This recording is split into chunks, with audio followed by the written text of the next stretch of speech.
Tunakan mu meki non Mizoram District Camping Center ni in Sakartui chuna omani.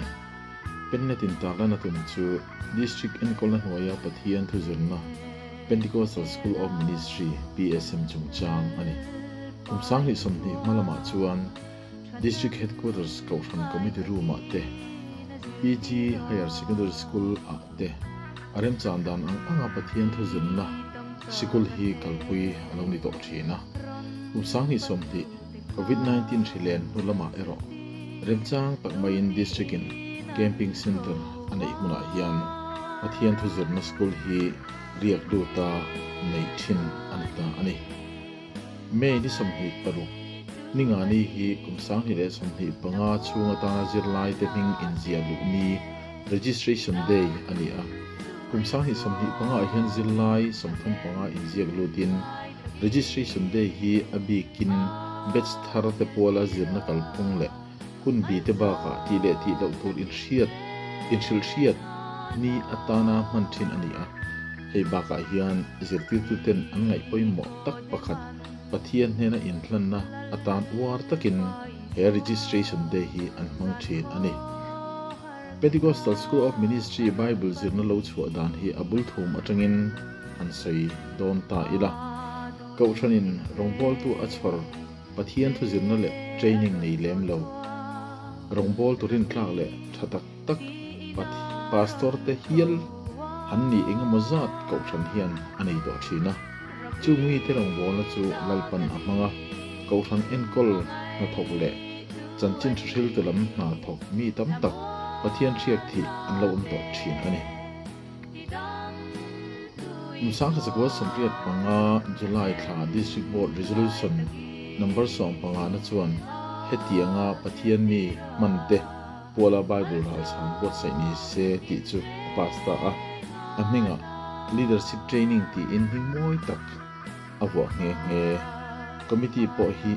din ngal ni in committee shoi tu te chairman Reverend Sai Nuna secretary Reverend R Sang Vunga treasurer Reverend R Rin Sang tani in committee member atan Reverend R Thangliana Reverend H Van Tuanga Reverend C Chaldian ngeng le Reverend Lalbiak Kung te ruat anni heti hun lai hian subject po annei tamin zirlai tan po zir nasat angai thin le ani Bible zirna bultan hun lai hian zirlai den an zirlai bu te honin in lama an zira exam hun hotu ten an rom hana kar khat chung emo kar ni chung emo exam an nei mai thin kumsa khat zakwa somriat pariat alo ni chuan leadership training lutna le ngai poimo na alo zual zela pastor zinga Bible school kallo te po training course an zo ngei tur ni ti in kumsa khat zakwa somriat pariat district board committee December an nei chuan alo pasa license holder te po Bible zirturin beisei an ni bo kumsang ka zakwa som kwa alo ni chuan kumchung zet ma ni in lama zira exam hun miruata exam thin kalphung chu thak tul to asia in kumsang ka zakwa som kwa March district board committee chuan Pathian Thlirna le leadership training chu July thachunga nei to ri se ti in a rel ta a hetiang hian kal chho pui alo ni ta ani kumsang ka zakwa som kwa le pani alo ni chuan leadership training ti ming thak tha she in oneness theological seminary ti in sang ka zakwa som kwa pani district board committee chuan athla ka hei hi kumsang ka zakwa som kwa panga district board committee chuan aning masa aput leadership training kha tha ti zok na nei le in leadership training ministry ti in hing ngai apulet le ta ni kumsang ni le pro August ka bota Bible zina kal pung le bangin pakhatna leadership training zote license an dilin exam kher angai to alo panina leadership training zirna hi adu apiang tan zir thei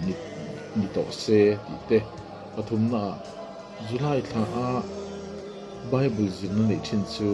rem chang zok na wangin June thla ni to se ti te ani a hei kum sang ni le som kum sang ni le paruka district board in leadership training Bible school zirna akal phung tlem ati danglam te ani leadership training ministry tia hunrei tak Bible zirna ming kalpui to thinchu sikul ani na ming tela ming phu ani se ti rotna oma kumsang ni le som June thla district board committee chuan Pentecostal School of Ministry ti in ang thla ta a tun thleng hian he ming moi takhi thuang takin alo pu chho ta zerani United Pentecostal Church International hian khawel ram sang Bible College le Bible School hi zanga chuang nain America ram International Headquarters a po UPC Bible College mingthang tak hi engmazat amboka UPC North East India po in Bible zirna changthong tak Calvary Bible College nain tuna hian mol puya curriculum le prospectus mumal tak nain pathian thuzirna hi akal pui mup reng ani CBC hian Global Association of Theological Studies gets anti ne ain thunzom bok ani UPC North East India North Mizoram District 10 Short Term Bible Course PSM zirna anei thinchu kumsang ni le somni panga atan May ni somni pakwa ningani a registration day program mangin bultan ani a PSM sanghi somni panga becha hian zilai somthum panga omin first year a ni som pathum man oma second year a som pani third year a som anwain somthum panga anni zirti tu panga omin zirti tu le an subject la petar lang ila Reverend Kelal du sang PSM principal in Christian Living subject Reverend C Lal Thantlunga PSM registrar Christian preaching subject Reverend C Lal Monpuya PSM Barzer Bible geography Reverend C Lal Ramona New Testament survey le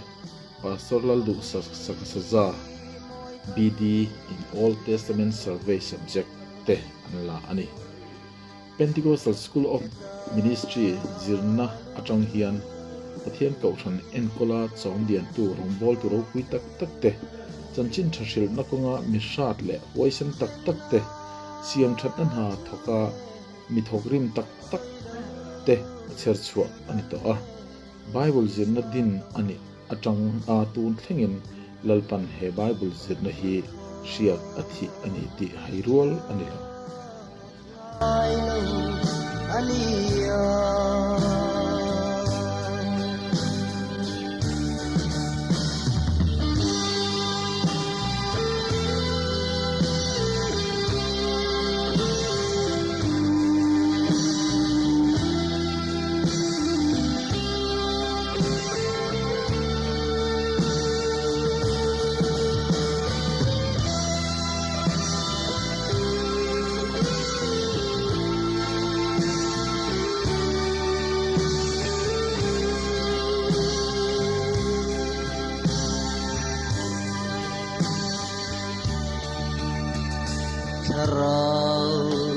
Chiang lim zakam na van tu te katwam to te lalpa mangai bana kwa te Krista ramta ade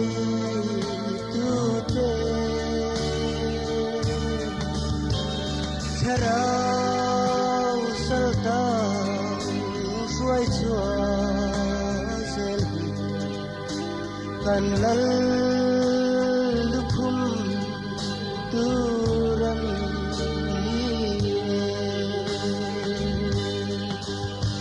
chen lo naram noa khopui moi kan chen kumin ta lung du in to khom te na thu re soi đâu tên gan lên ra to in khom pui tia ngai lo ania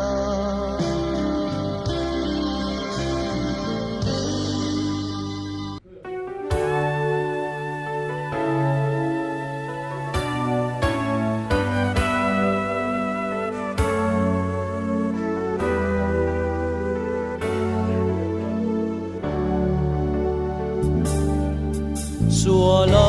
ta boral tur chu mangai na top lo lal pa I sua a khongai na chan dam na chang turin tu ya le tharawa piang turin minti o faro lalpa mangai na thei to karong bol chung hianin a chanchin tha hi zain ka hil zel do a thina le thole na tom puin a ne na pumin ka ong ve ta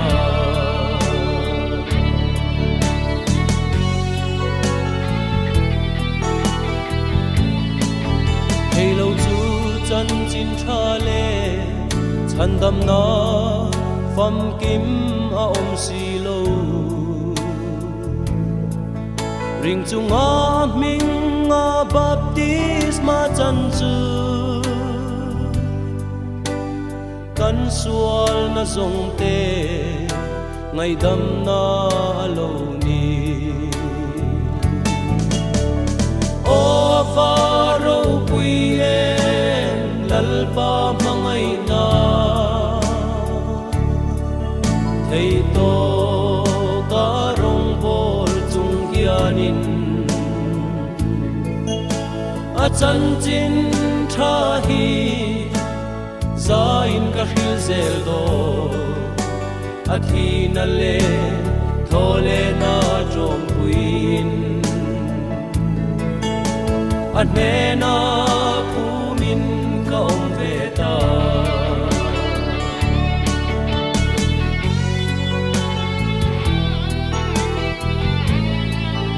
alo kal le na nai ta thin lung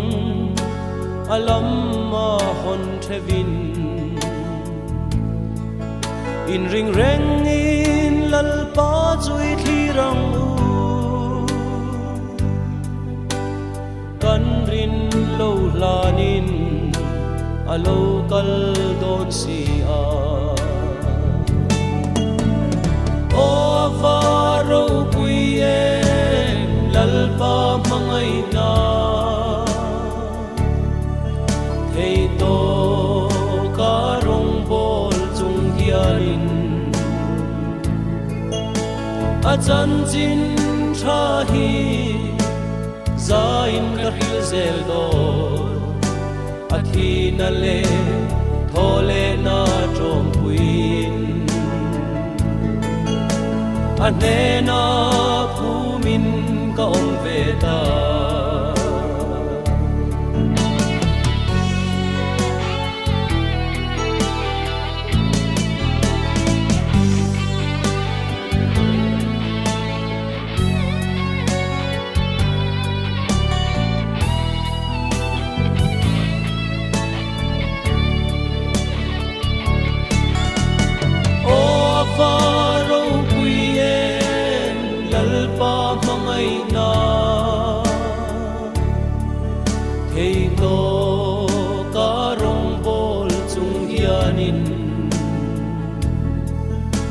a chanchin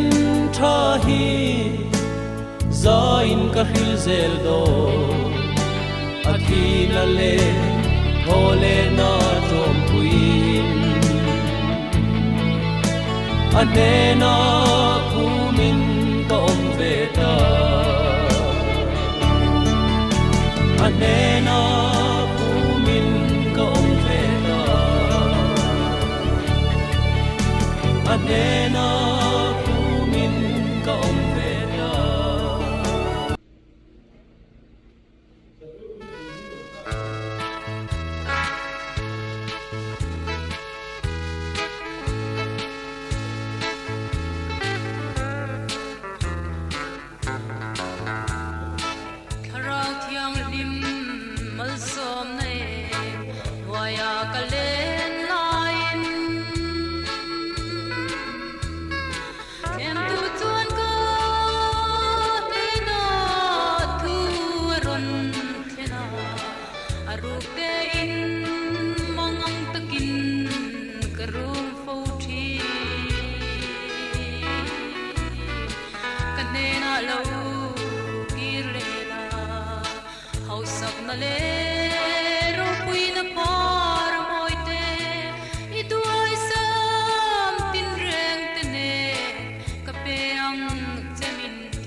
che dong lấy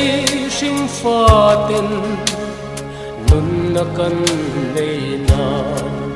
sual na nei lo lal iswa kan sual te purin kalvaria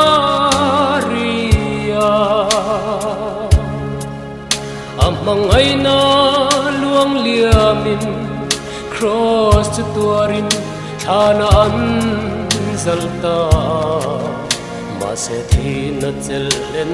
rual lovin atho le ta e bi tu po athi na le tho le na trom puya ngai dam ma om zong te chu rau thiang hlim mat hua min thi khenga rong bol turin lalpan na ko le